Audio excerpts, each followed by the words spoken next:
बाबा को फिर से पैरोल दे दिया आपने 40 दिन की, क्या देखिए, इतना बाबा के प्रति इतना प्रेम क्यों है सरकार देखिए, को?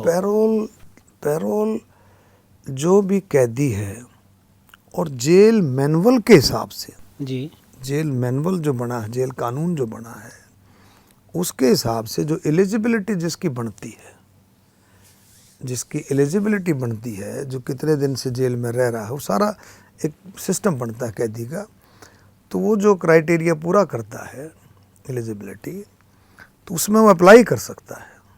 उसके बाद प्रशासन जो है, जो भी जेल है उसके उस इलाके का जेल सुपरिटेंडेंट तो भेजता है, नहीं, वो प्रशासन मीन कमिश्नर उसकी फैसला करता है, उसको बेल दी जाए। जेल में रहते हुए, मैं एक वर्ड बोल रहा हूँ, जेल में रहते हुए उसका चाल चलन, उसका बिहेवियर, बहुत सारी चीज़ें वो जेल मैनुअल के हिसाब से देखी जाती हैं जेल में रहते हुए।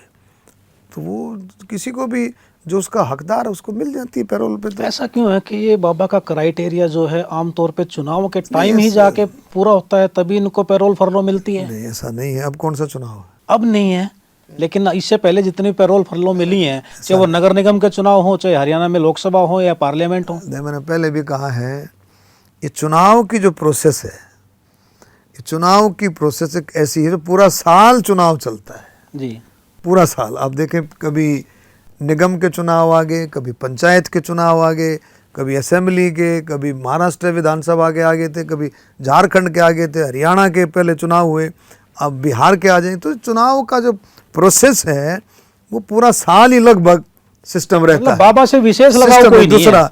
अब जो ये पूरे देश की जो आवाज़ उठी है, एक देश एक चुनाव, हम सबको मिलकर के उसकी तरफ बढ़ना चाहिए।